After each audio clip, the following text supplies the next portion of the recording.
सीमा की अच्छाई। सीमा रोज की तरह अपने काम पर जा रही थी। ऑफिस जाने के लिए ऑटो में बैठी ही थी कि अचानक से उसका फ़ोन बजा। सीमा ऑफिस के लिए लेट हो रही थी, इस वजह से उसने फ़ोन को ना उठाना ही बेहतर समझा। लेकिन फ़ोन बार बार बजता ही चला जा रहा था। आखिरकार सीमा को परेशान होकर फ़ोन उठाना ही पड़ा। जैसे ही उसने फ़ोन उठाया तो उसके पैरों तले ज़मीन खिसक गई, क्योंकि फ़ोन किसी और का नहीं बल्कि उसके ऑफिस से उसके बॉस का था, जिन्होंने उसे यह कहने के लिए फ़ोन किया था कि आज से उसे नौकरी से निकाला जाता है, उसे ऑफिस आने की कोई ज़रूरत नहीं है। बॉस की यह बात सुनकर सीमा को गहरा धक्का लगा। वो सोच में पड़ गई, अब परिवार का खर्चा कैसे चलाएगी। सीमा परिवार में अकेली ही कमाने वाली थी। सीमा के दो भाई और भी थे, लेकिन वो अपनी पत्नियों के बहकावे में आकर परिवार से अलग रहने लगे थे। माता पिता की जिम्मेदारी सीमा ही काफ़ी समय से उठा रही थी। यह नौकरी ही केवल उसका एकमात्र सहारा था, जिससे वो अपने माता पिता का ध्यान रख सके। और आज वह भी चली गई। यह सोच सोच कर ही सीमा की आंखों से आंसू बहते ही चले जा रहे थे।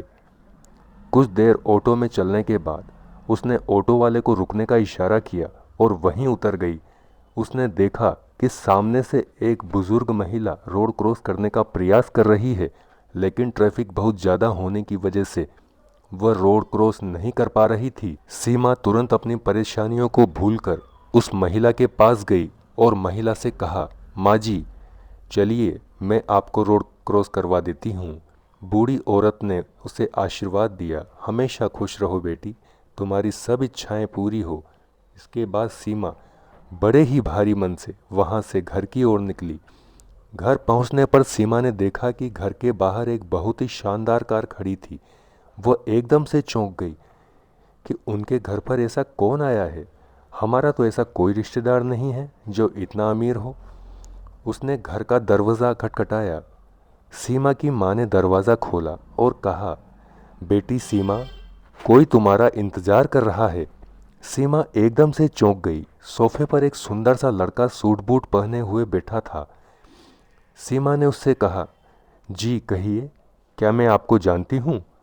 लड़का बोला, जी नहीं, आप मुझे नहीं जानती, लेकिन मैं आपको जानता हूँ। अभी कुछ घंटे पहले आपने जिस बूढ़ी औरत को रास्ता पार करवाया, वह मेरी माँ थी। मुझे एक ज़रूरी फ़ोन कॉल आ जाने की वजह से मुझे मेरी माँ को छोड़कर जाना पड़ा, लेकिन आपका बहुत बहुत शुक्रिया। अगर आज आप नहीं होती तो शायद मेरी माँ अस्पताल में होती। सीमा ने बड़ी ही सादगी से जवाब दिया, कोई बात नहीं, आपकी माँ मेरी माँ के जैसी हैं। यदि मैंने उन्हें रोड पार करवाया तो इसमें कोई बड़ी बात नहीं है। यह सुनकर लड़के के मन में सीमा के लिए इज्जत और भी बढ़ गई। इतना कहकर सीमा वहाँ से अपने कमरे में चली गई। उस लड़के को सीमा के चेहरे पर कुछ टेंशन के भाव दिखे।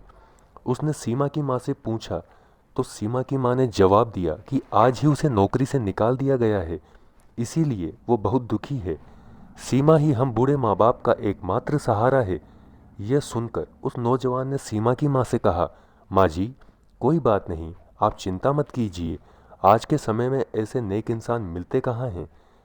उसने अपनी कंपनी का कार्ड सीमा की माँ के हाथ में थमाते हुए कहा कि कल आपकी बेटी को इस एड्रेस पर भेज दीजिएगा, उसे नौकरी मिल जाएगी। यह सुनकर सीमा के बूढ़े माँ बाप की खुशी का ठिकाना ना रहा। वो नौजवान अब वहाँ से जा चुका था। माँ ने सीमा को आवाज़ देकर नीचे बुलाया। जैसे ही सीमा नीचे आई तो उन्होंने नौजवान से हुई सारी बात सीमा को बताई। यह सुनकर सीमा खुशी से उछल पड़ी। चलो, अच्छाई करने का कुछ तो अच्छा फल मिला। दोस्तों, हम इस कहानी के माध्यम से आपको केवल यही बताना चाहते हैं कि यदि आपके अंदर अच्छाई है, आप कभी दूसरों का बुरा नहीं करते, तो भगवान किसी न किसी रूप में आपकी मदद के लिए तैयार रहते हैं। दोस्तों, आपको हमारी ये कहानी कैसी लगी कमेंट करके ज़रूर बताएं। चैनल को लाइक शेयर सब्सक्राइब करना ना भूलें।